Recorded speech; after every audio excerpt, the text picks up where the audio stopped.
내일이면 내 이름이 바뀐다. 거울 앞에서 웨딩드레스를 고쳐 입었다. 친구들이 떠들며 사진을 찍어주는데 나는 그저 웃었다. 행복해야 했으니까. 엄마는 일찍 돌아가셨고 아빠는 늘 말이 없었다. 그래도 내 곁엔 그가 있었다. 7년을 함께한 사람. 첫사랑이자 마지막 사랑일 거라 믿었던 사람. 민재 씨, 내일 진짜 결혼하는 거예요? 드레스샵 직원이 농담처럼 묻자 그는 웃으며 내 손을 잡았다. 이제 평생 놓지 말자. 그 순간 이상하게 불안했다. 눈앞의 드레스보다 그의 손이 조금 차갑게 느껴졌다. 촬영이 끝나고 각자 집으로 돌아가던 길, 그는 회사에 잠시 들른다고 했다. 나는 메시지를 남겼다. 운전 조심하고 내일 일찍 와요. 그가 보낸 마지막 답장은 짧았다. 응, 사랑해. 밤이 깊어가던 11시, 휴대폰이 울렸다. 신부님 되실 분이죠? 낯선 목소리였다. 지금 민재 씨가 사고를 당했어요. 순간 공기가 멈췄다. 몸이 말을 듣지 않았다. 무언가 무너지는 소리가 심장 안쪽에서 들렸다. 병원 응급실, 형광등 아래 누군가가 들것에 실려 있었다. 나는 소리를 질렀다. 민재 씨, 간호사가 가로막았다. 아직 신원 확인 중이에요. 그때 커튼 사이로 보인 손목에 내가 선물했던 팔찌가 있었다. 하얀빛 아래서 유난히 반짝였다. 민재 씨 맞죠? 내 손이 떨렸다. 차가운 금속처럼 현실이 손끝에 닿았다. 그날 밤 아무도 모르게 눈물 대신 웃음이 새어나왔다. 왜 웃었는지도 몰랐다. 아마 믿고 싶지 않아서였을 것이다. 이건 꿈일 거라고, 내일이면 깰 거라고. 하지만 아침이 와도 그는 깨어나지 않았다. 나는 그때 알았다. 삶은 한순간에 낯선 문을 연다는 걸. 그리고 그 문 뒤에는 내가 모르는 진실이 기다리고 있다는 걸. 이 이야기가 마음에 닿으셨다면 끝까지 함께 해주세요. 구독과 좋아요는 큰 힘이 됩니다. 결혼식 전날 집안이 분주했다. 이불을 말리고 사진 액자를 닫고 냉장고에 과일을 채워 넣었다. 아빠는 거실에 앉아 뉴스만 보고 있었다. 그 평소의 무표정이 오늘따라 낯설었다. 아빠, 내일 식장인 같이 가시죠? 그래야지. 짧은 대답하지만 그 안엔 오래된 거리감이 있었다. 식탁 위엔 청첩장이 한 장 남아 있었다. 신부 김서연, 신랑 정민재. 그 글씨를 바라보다가 괜히 웃음이 났다. 드디어 끝났다. 이 긴 연애도 불안한 청춘도 문득 그가 보냈던 마지막 메시지가 떠올랐다. 응, 사랑해. 그 단어 하나가 왜 그렇게 멀게 느껴지는지 이유를 알 수 없었다. 침대맡엔 신부화장이 덜 지워진 얼굴이 거울 속에 비쳤다. 내일이면 세상이 바뀌는 건데 마음은 여전히 어제에 머물러 있었다. 문자 알림음이 울렸다. 오늘 밤엔 회식 있어서 늦을 듯. 먼저 자요. 그가 보낸 메시지였다. 평소보다 말이 짧았다. 이상했다. 결혼 전날 회식이라니. 괜히 예민해지는 건가. 스스로를 다독였다. 불안을 달래듯 휴대폰을 베개 밑에 넣었다. 한편 아빠는 부엌에서 오래된 찻잔을 꺼내고 있었다. 민재 그 친구 참 반듯하더라. 그렇죠? 저 사람 만나고 나서야 인생이 조금 안정된 것 같아요. 사람이 반듯하다고 해서 마음까지 바른 건 아니야. 그 말에 나는 순간 멈췄다. 아빠, 무슨 뜻이에요? 그냥 내 생각이 그렇단 거야. 아빠는 말을 흐렸다. 그리고 조용히 방으로 들어갔다. 문 닫히는 소리가 유난히 무겁게 들렸다. 밖에서는 비가 내리기 시작했다. 유리창에 부딪히는 빗방울 소리가 마치 무언가를 예고하는 것처럼 들렸다. 나는 침대에 누워 천장을 봤다. 민재의 얼굴이 떠올랐다. 그의 웃음, 그의 눈빛, 그 모든 게 다 진짜였을까? 휴대폰 화면을 켰다. 마지막 통화 목록엔 민재 3분 전. 하지만 나는 그 전화를 받지 않았다. 왜냐면 그때 드레스를 고치고 있었으니까. 지금 생각하면 그 한 통이 내 인생을 바꾼 신호였는지도 모른다. 그는 뭘 말하려 했을까? 혹시 그 마지막 사랑해가 진심이 아닌 작별이었다면. 비가 더 거세졌다. 창문 너머 어둠이 묵직하게 밀려왔다. 나는 눈을 감았다. 눈앞에 웨딩드레스가 떠올랐다. 그 하얀 천이 마치 내게 오는 파도처럼 서서히 덮쳐왔다. 휴대폰 진동이 끊이지 않았다. 모르는 번호였다. 처음엔 장난 전화인가 싶어 무시했다. 하지만 세 번째로 울리자 이상한 예감이 들었다. 김서연 씨 맞으시죠? 지금 신랑분이 사고를. 그 말이 끝나기도 전에 몸이 굳었다. 심장이 딱 한 번 크게 뛰고는 멈춘 것 같았다. 택시를 잡아탔다. 주소를 불러주는데 입이 제대로 안 벌어졌다. 손은 떨렸고 머리는 하얗게 비어갔다. 창밖의 불빛이 전부 흩어져 보였다. 병원 응급실 앞. 사람들이 웅성거렸다. 교통사고래, 신호 위반 차량이라던데. 낯선 말들이 공기 중에 둥둥 떠다녔다. 나는 이름을 말했다. 정민재, 그 사람 어디 있나요? 간호사가 나를 위아래로 훑어보았다. 가족분이세요?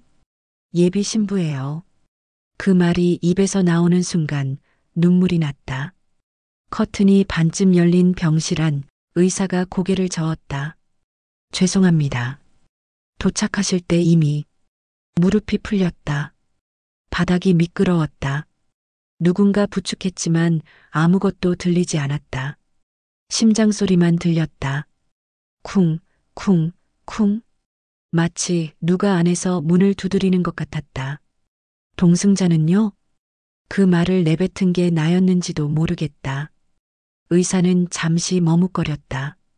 현재 중상입니다. 의식은 없어요. 누구예요? 누가 같이 있었는데요? 그건 확인 중입니다. 나는 그 자리에 서서 하얀 커튼만 바라봤다. 천이 흔들렸다. 바람도 없는데 커튼이 살짝 들썩였다. 그 안에서 들려오는 기계음이 사람의 숨소리처럼 느껴졌다. 누군가 내 어깨를 잡았다. 아빠였다. 이제 그만 가자. 아니요. 저 사람 저 안에 있어요. 서연아, 현실을 봐. 그 말이 칼처럼 가슴에 꽂혔다. 나는 손으로 입을 막았다. 소리가 새어나오면 다시는 멈출 수 없을 것 같았다. 밤새 병원 복도를 걸었다. 하얀 벽, 하얀 조명, 하얀 공기. 모든 게 낯설었다. 시간이 흐르지 않았다. 그냥 같은 순간이 계속 반복되는 것 같았다. 새벽 4시 의사가 다시 나타났다. 동승자는 여성분이었습니다. 그 말 한마디에 머릿속이 텅 비었다. 그 여자가 누군데요? 아직 신원은 확인되지 않았습니다. 그날 밤 나는 알았다. 사람이 죽는다는 게 하루아침에 일이 될 수도 있다는 걸. 그리고 그 하루가 바로 내 결혼 전날일 수도 있다는 걸. 신원 확인됐습니다. 경찰이 말했다. 누굽니까? 김은지 씨. 신랑분 회사 동료입니다. 그 이름이 낯설었다. 회사 동료요? 같이 일하던 사람입니다. 탑승 기록과 차량 블랙박스 모두 확인됐어요. 머리가 멍했다. 회사 동료? 왜 결혼 전날 밤에? 그 둘은 어디로 가고 있었을까? 술자리였다고 들었습니다.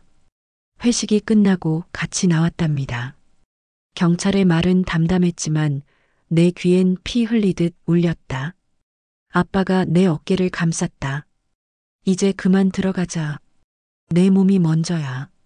아빠, 그 사람 정말 은지 씨랑 있었어요? 서연아. 아니, 말해줘요. 거짓말 아니에요? 의사가 다가왔다. 신부님, 마음 추스르세요. 지금은 확인보다 치료가 먼저예요. 나는 고개를 저었다. 확인해야 해요. 왜 그 사람 차에 그 여자가 있었는지. 왜? 목소리가 터졌다. 의사가 놀란 듯 잠시 멈췄다. 병원 복도 끝, 유리문 너머로 중환자실 불빛이 새어나왔다. 그 안에 은지 씨가 있었다. 산소 마스크를 쓴 얼굴, 붕대로 덮인 팔.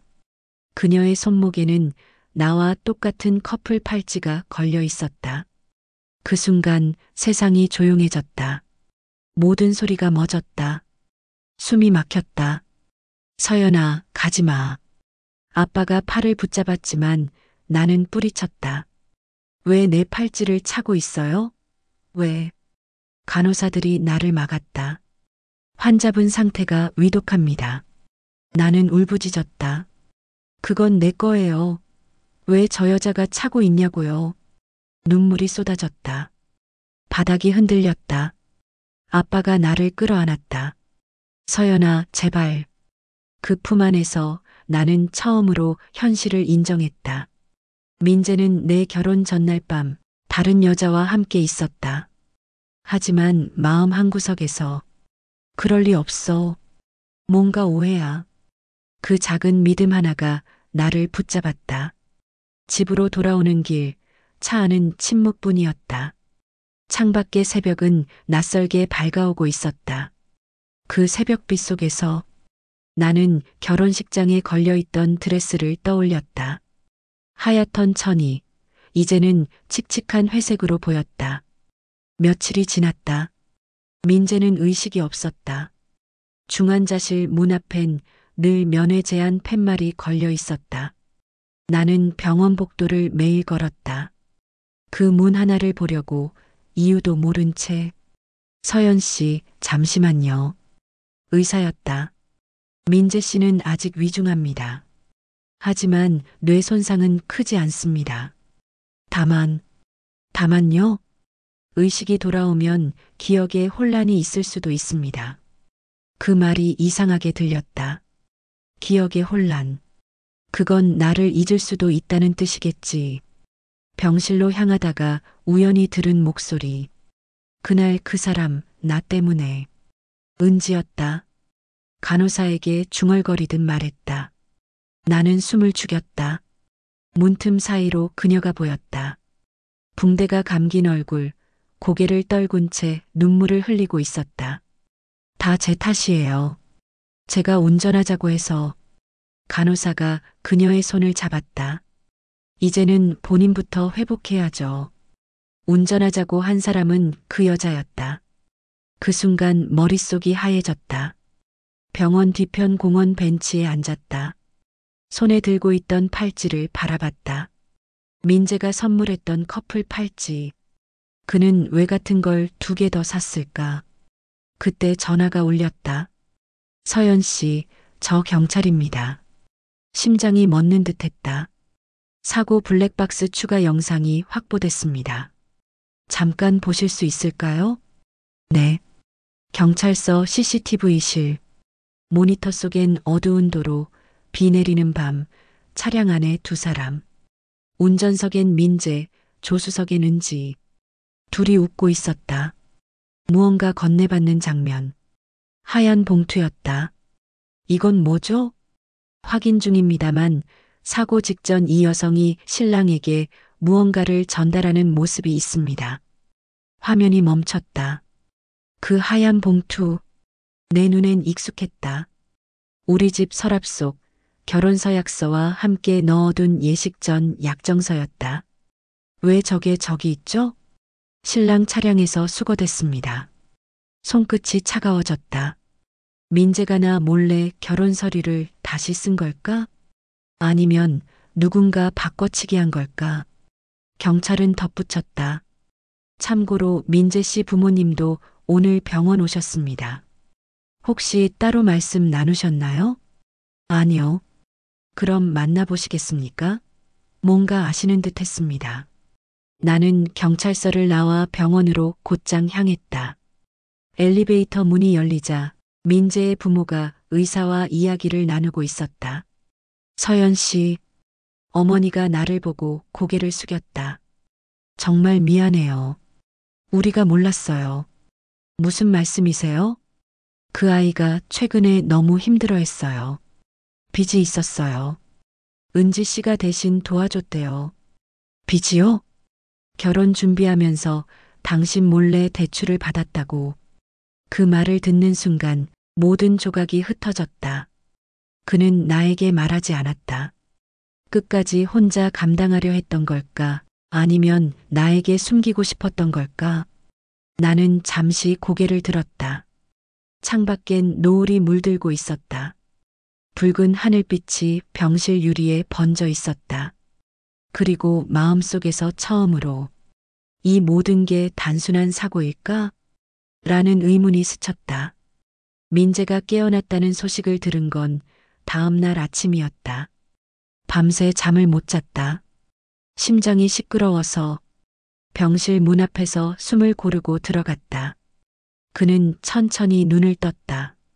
산소 마스크는 벗겨져 있었고 팔에는 여전히 링거가 꽂혀 있었다. 서연아. 그의 목소리는 낮고 갈라져 있었다. 정신이 들어? 응. 그는 잠시 눈을 감았다가 떴다. 다행이야, 내가 살아있어서. 나는 그 말이 이상하게 들렸다. 살아있어서? 그날 내가 같이 안 타서 정말 다행이야. 숨이 멎는 듯 했다. 같이 탔어야 했다고 생각한 적은 없었어? 무슨 말이야? 그는 고개를 저었다. 그날은 그냥 회사 일 마치고 은지가 태워다 준 거야. 결혼 전날 밤에 차가 없었잖아. 내가 웨딩샵 간다고 차 가져갔잖아. 그의 말은 틀리지 않았다. 하지만 나는 여전히 믿기 힘들었다. 근데 왜 그 사람 팔찌는 뭐야? 민재는 당황한 듯 손을 내렸다. 그건 그날 내 거랑 바뀐 것 같아. 촬영 준비하다가 가방을 같이 둬서. 거짓이었다. 그의 눈동자는 흔들리고 있었다. 그 미세한 떨림이 모든 걸 말해줬다. 나는 한 발짝 물러섰다. 솔직히 말해줘. 나한테 숨긴 거 있지? 아니야, 서연아. 그럼 왜 결혼 서약서가 은지 씨 차에서 나왔어? 그의 얼굴이 굳었다. 잠시 말이 없었다. 그건 나도 모르겠어. 모른다고? 너 서류를 직접 받았잖아.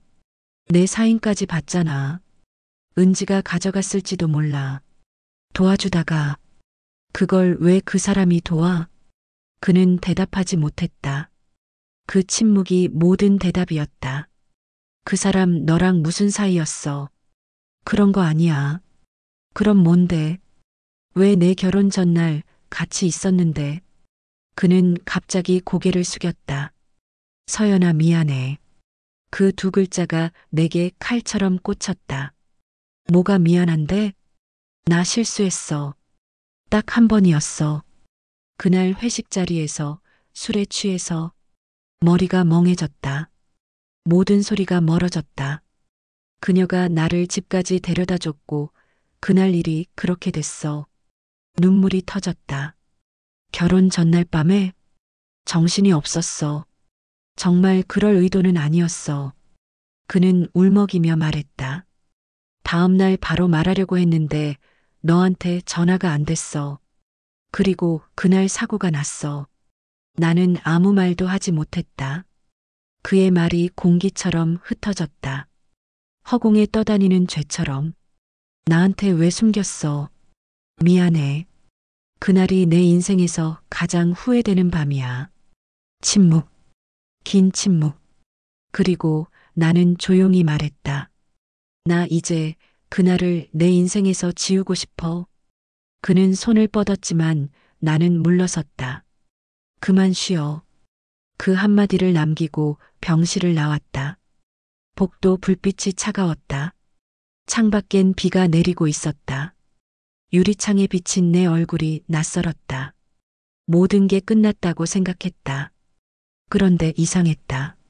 마음 어딘가에 아직 풀리지 않은 감각이 남아 있었다. 은지 씨가 운전대를 잡았다 했지. 그럼 민재는 그때 뭘 하고 있었던 거지? 그 마지막 의문이 다음 반전을 예고하는 씨앗이었다. 며칠 동안 나는 병원에도 가지 않았다. 전화도 받지 않았다. 그저 집안에 멍하니 앉아 있었다. 침대 맡엔 결혼식 드레스 사진이 뒤집혀 있었다. 하얀 천 위로 먼지가 내려앉았다. 그런데 그날 오후 병원에서 전화가 왔다. 서연 씨, 잠깐 와주실 수 있을까요? 의사였다. 목소리가 묘하게 떨려 있었다. 병원 도착하자마자 의사는 작은 봉투를 내밀었다. 민재 씨가 의식 회복 후에 이걸 꼭 전해달라고 했습니다. 봉투 안엔 편지 한 장과 사진이 들어 있었다. 사진 속에는 은지와 민재, 그리고 한 남자가 함께 있었다. 그 남자 은지의 친오빠였다. 그리고 사진 뒷면엔 짧은 글이 적혀 있었다. 모든 건 내가 막지 못해서 생긴 일이야. 그 순간 그날 밤의 퍼즐이 맞춰지기 시작했다. 의사가 조심스럽게 말했다. 사고 조사 결과 운전석이 바뀌어 있었습니다. 네. 은지 씨가 아니라 민재 씨가 운전하고 있었어요. 숨이 멎었다. 하지만 블랙박스 영상엔 그 영상은 3분 전에 끊겨 있었습니다.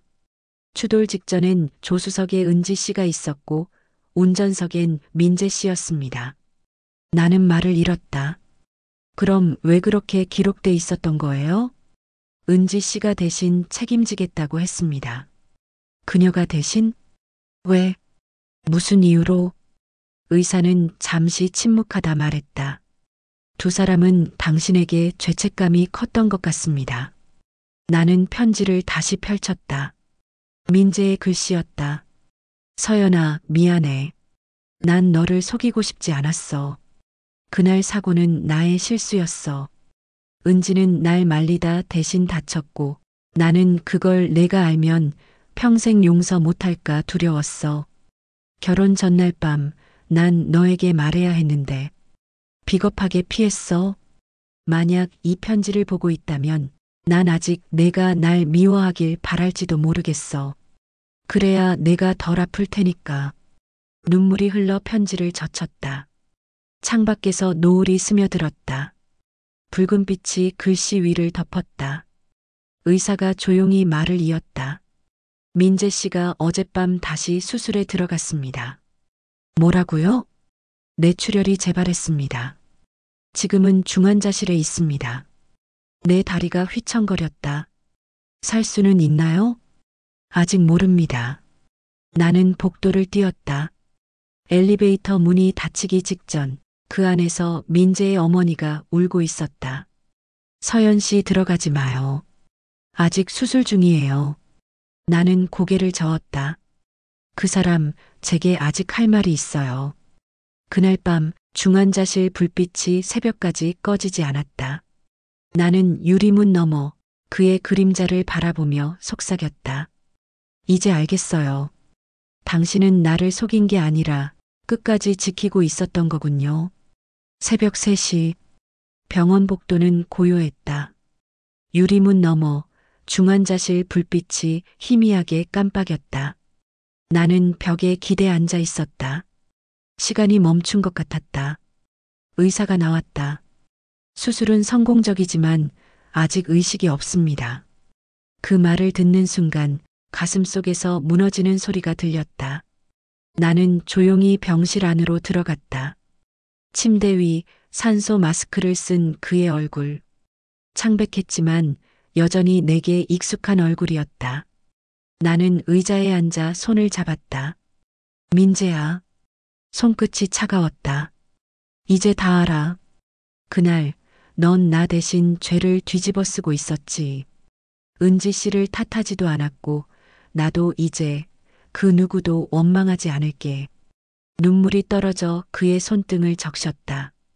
그냥 눈 한 번만 떠줘. 나 아직 너한테 못한 말이 많아. 그러나 그는 대답하지 않았다. 기계음만이 규칙적으로 울렸다. 그때 그의 손가락이 아주 미세하게 움직였다. 의사는 놀라며 다가왔다. 지금 반응이 있습니다. 나는 숨을 멈추었다. 그가 천천히 눈을 떴다. 힘겹게 입술이 움직였다. 서연. 응, 나야. 나왔어. 그는 아주 미약하게 미소를 지었다. 미안해. 괜찮아. 다 괜찮아. 이제 그만 말해. 그의 손이 내 손을 감싸쥐었다. 그날 내가 울면서 말했잖아. 같이 있으면 뭐든 이겨낼 수 있다고. 그 말 지금도 믿고 싶어? 나는 눈을 감았다. 우리 그 말 지켜. 의사는 조용히 말했다. 잠시만요. 마취가 깊어집니다. 그의 눈이 천천히 감겼다. 나는 그의 손을 놓지 않았다. 이제야 진짜 약속할 수 있을 것 같아. 다시 처음처럼. 창밖으로 새벽이 밝아오고 있었다. 어둠은 물러나고 붉은 빛이 병실을 채웠다. 그날 이후 나는 매일 병원 근처 카페에서 일했다. 그가 깨어날 때를 기다리며. 한 달 뒤 그는 휠체어를 타고 병원 문을 나섰다. 나는 웃으며 인사했다. 다시 걸을 수 있겠네. 그가 대답했다. 응, 너 덕분에. 우린 잠시 말이 없었다. 서로의 눈빛만으로도 충분했다. 그날 밤 나는 일기장에 이렇게 썼다. 결혼식은 없었지만 우리에게는 다시 시작할 용서가 있었다. 창문을 열자 밤 공기 속에서 봄 냄새가 났다. 그리고 마음속 어딘가에서 누군가 조용히 속삭였다. 사랑은 끝나지 않았어. 이 이야기가 마음에 닿으셨다면 끝까지 함께 해주세요. 구독과 좋아요는 다음 이야기를 만드는 큰 힘이 됩니다.